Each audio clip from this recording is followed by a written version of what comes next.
So how many people have ever been in a funk? Anybody ever been in a funk?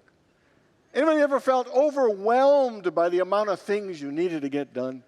And how many people ever felt distracted and lost your focus on your priorities? Anybody have that experience? You know, our culture kind of almost fosters a fast pace of constantly being busy. You're feeling like we're always behind, trying to catch up in doing everything on our ever-expanding to-do list. Deadlines at work, family responsibilities, relationship issues, money problems, or the pattern of overcommitting to the point that we feel like we never have enough time to get everything done. Socrates, the Greek philosopher, said the unexamined life is not worth living. And it sounds a little bit harsh, but what he is saying is that to live our best life, it requires some self-examination. And look at how we're living it. Life is such a precious, incredible, valuable gift that it behooves us to pause every now and then and look at how we're living our lives. The Socratic method of learning, one of the oldest and still considered the most powerful technique for training to foster critical thinking, is really based on the whole premise of giving students questions instead of answers. Because it is through giving them questions that understanding, self-awareness, and wisdom comes. Recently, I listened to a podcast by Mel Robbins. Remember we did her book, Let Them? And she said that when life is so crazy, when we feel a little bit lost, a little bit overwhelmed, a little out of balance, the best thing we could do is stop and hit the pause button and ask ourselves a few questions. It's like, what? You feel overwhelmed? Asking questions is the answer? And that would be correct.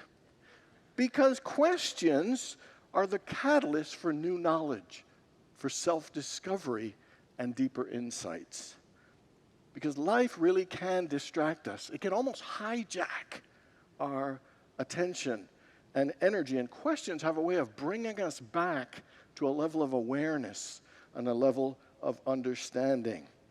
It helps us become a bit clearer and more grounded in what we are doing and who we are.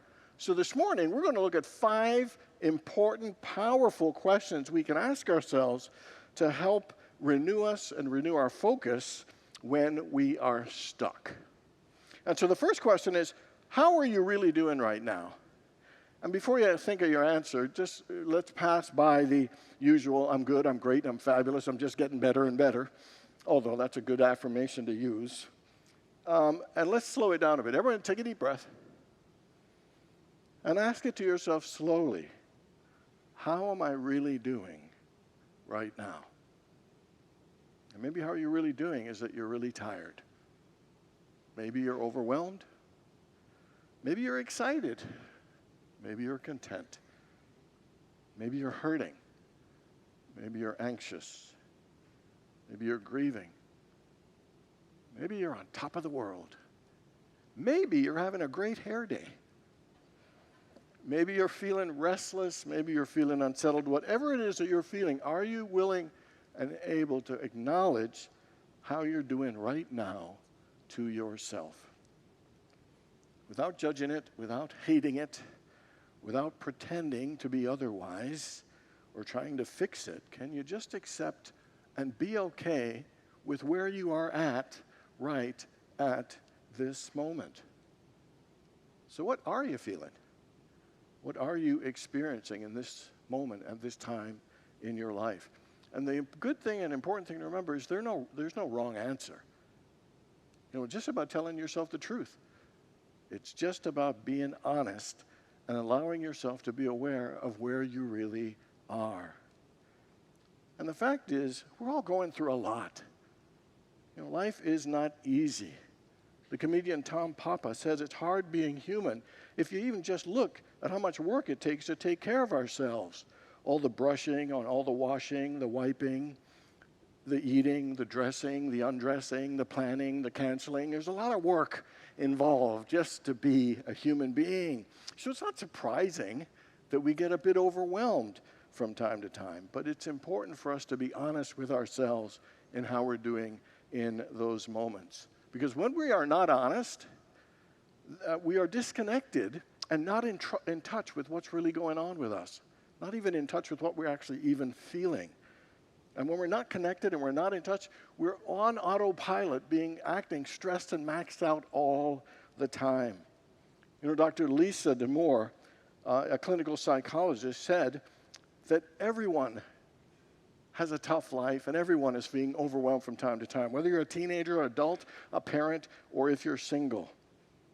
She writes, adolescents, just like adults, find relief by simply articulating their worries and concerns. Psychologists say that our problems are better when they are on the outside than when they're on the inside. I would bet most of our problems are bigger in our heads than in our reality. I don't know about you, but that is absolutely true for me. I journal and only journal when I feel a little overwhelmed or if I'm upset or a little irrational about something. And what I write down is far less scary, dramatic, or traumatic than what goes on right in my own head. There is something powerful, there's something liberating and relieving of just being honest about what's really going on. You know, we carry a lot of stuff. We have a lot of stuff going on. And again, just stating it is amazing how it can bring some release. Just acknowledging and accepting that this is just where I am right now. And so how are you doing right now? Are you struggling? Are you at peace? Are you feeling happy? Are you feeling sad? Are you feeling optimistic? Are you feeling lonely? Are you feeling grateful? You know, just admitting it actually gives us a level of space from it. And it helps us to not be stuck in it. You know, and even if things can't be changed, just admitting it and acknowledging it helps us with coping, helps us with processing, and utilizing that feeling in that moment to reconnect with ourselves.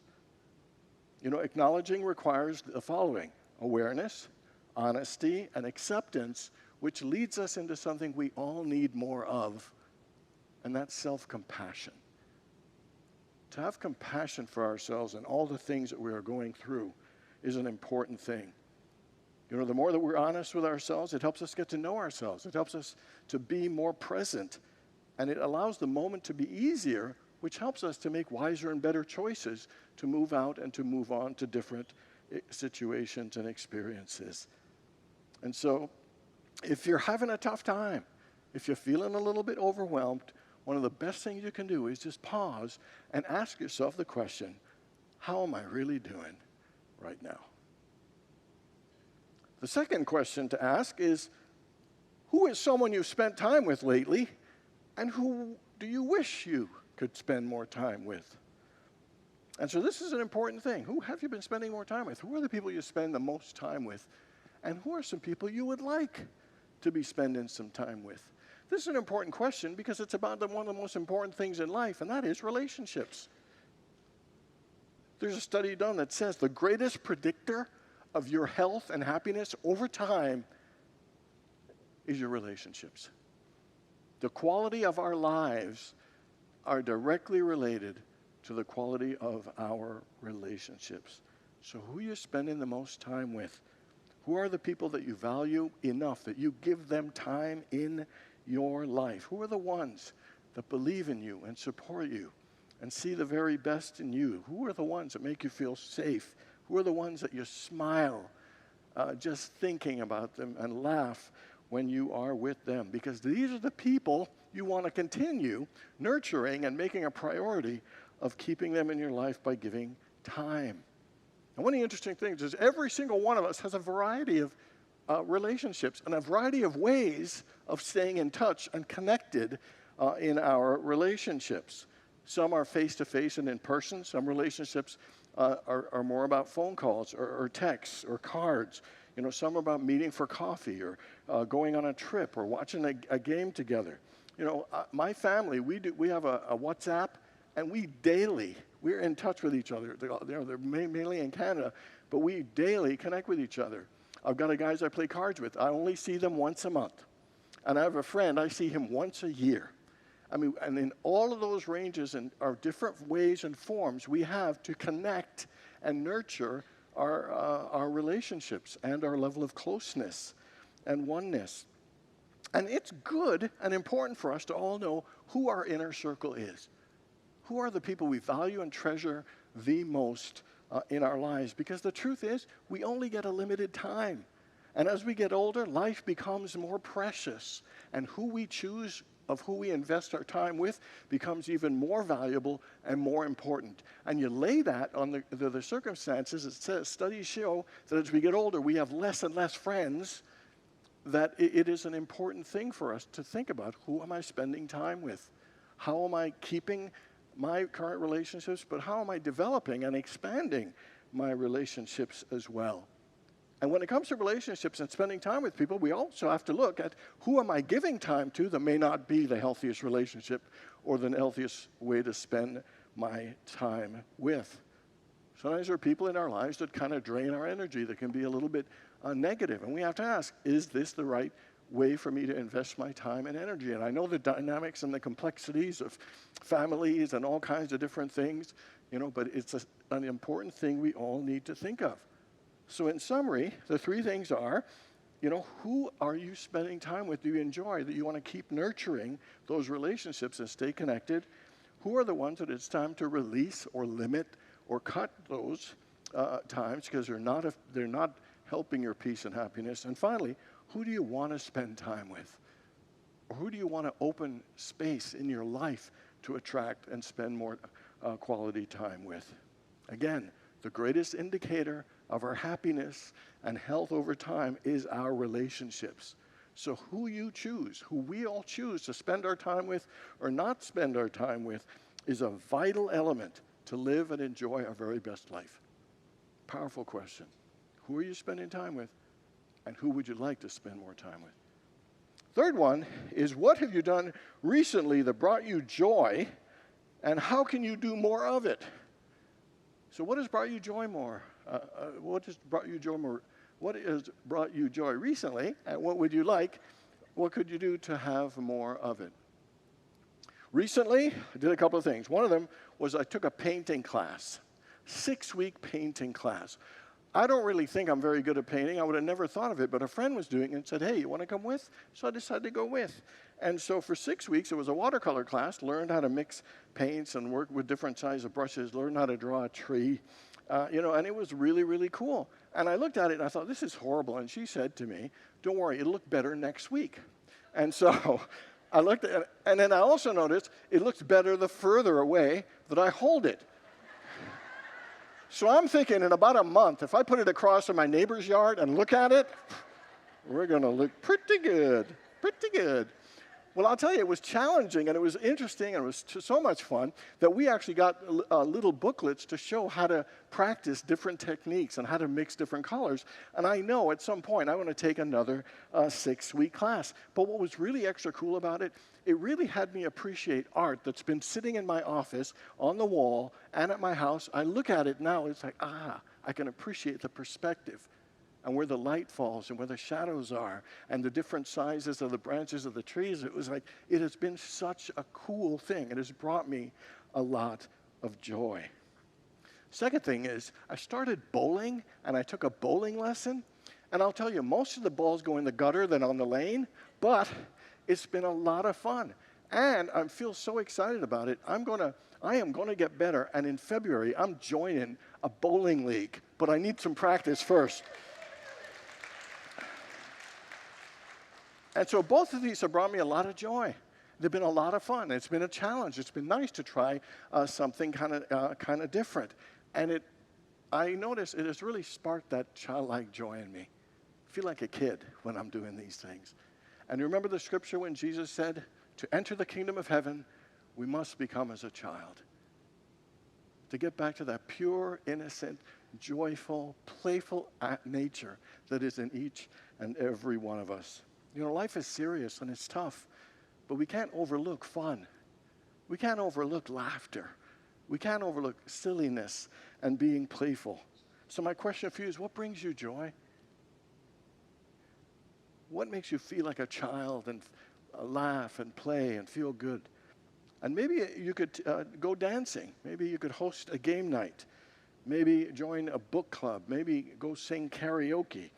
Maybe a bingo. Maybe bake cookies. Maybe go hiking. Maybe eat breakfast for dinner. I don't know what brings you joy, but something. What is it? There are so many things out in the world to bring us joy. The question is, are we willing to do it? Are we willing to have fun? Are we willing to laugh? So what happened to the guy who lit a fire in his canoe to keep warm? He learned that you can't have your kayak and heat it too. And I just want to say, in the spirit of joy, that's the only joke I'm going to tell for this entire service. I want to preserve your joy as much as possible.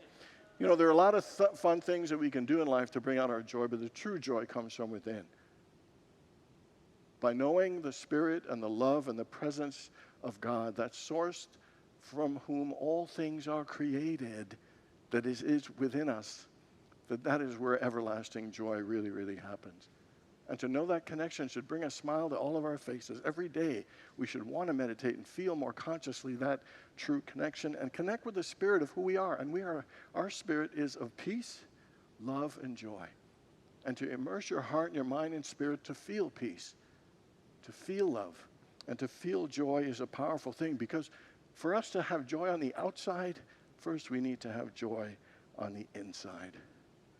So what have you done recently that has brought you joy? And how can you do more of it? And the fourth question to ask ourselves is, what is something that you have been putting off that is draining your energy? Anybody have a scenario like this? Like, I had this leak once, and every time I went by the leak, it just annoyed the heck out of me. And I kept telling myself, I'm going to fix that. I'll get that fixed. I'll make that call. And then every time I just go by, get angry, disappointed, and it went on for months and months. Anybody ever have something like that? Something, and you just kept getting mad. You could have done it, but you didn't. And so it's stuff like, ever think, I thought like, hey, I should get my eyes checked. I better make an appointment. Don't make the appointment. I've known people who say, oh, I got an MRI, but I hate it. I need to get an MRI, but I don't like MRIs, and they put it off.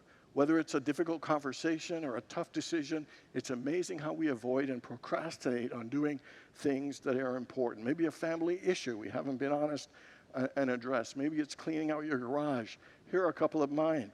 I've told myself to review my car and house insurance and evaluate, Geico and State Farm and Progressive and make the best choice. Every time the bill comes, I just sign it and say, okay, I'll do that next year.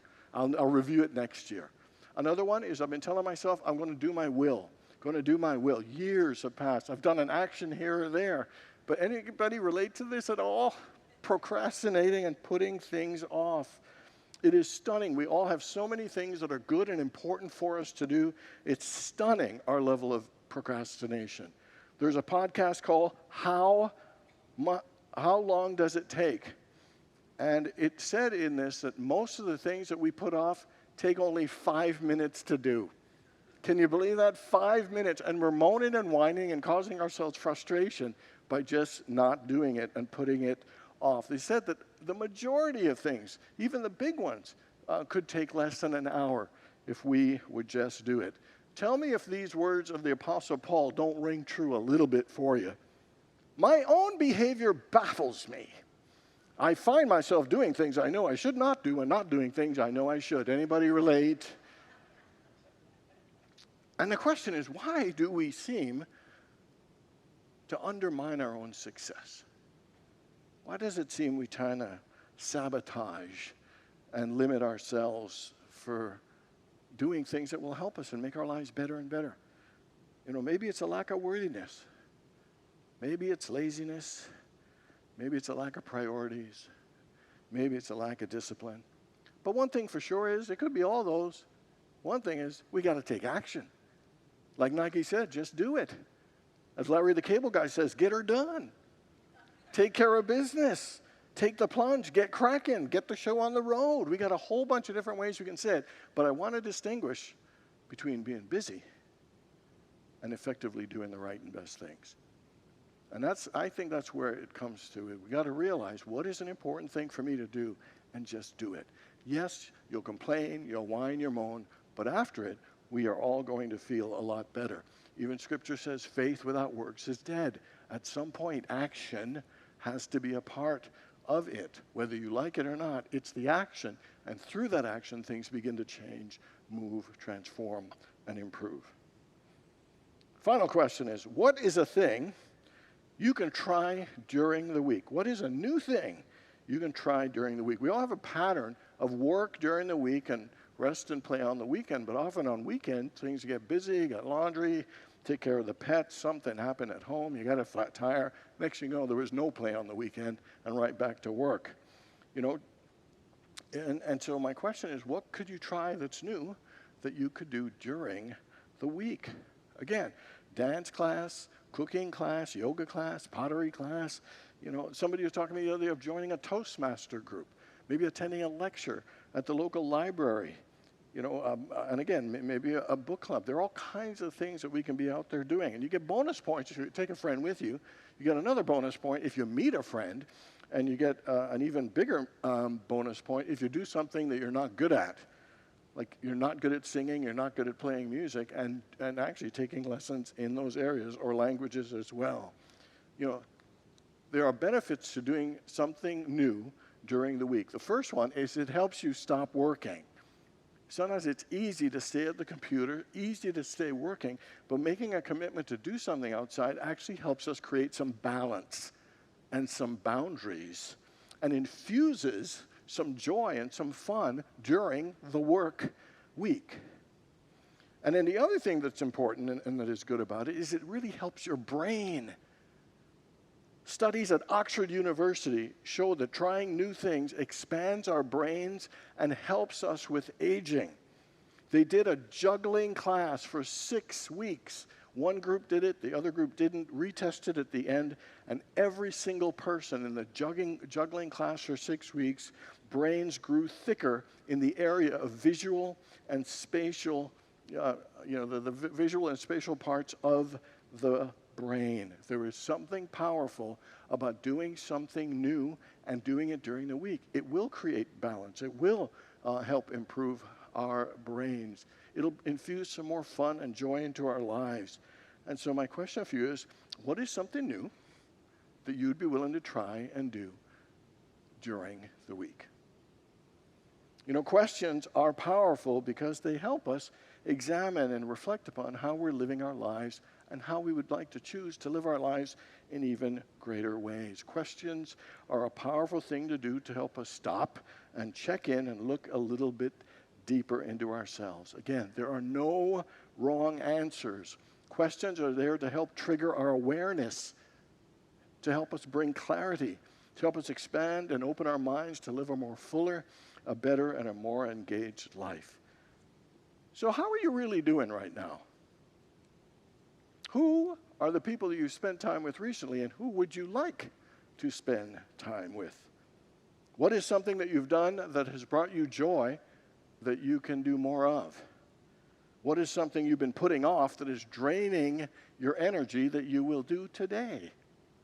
What is something new for you to try and do during the week? If you're stuck, you're feeling in a funk, just pause and ask yourself these 5 powerful questions. God bless you all.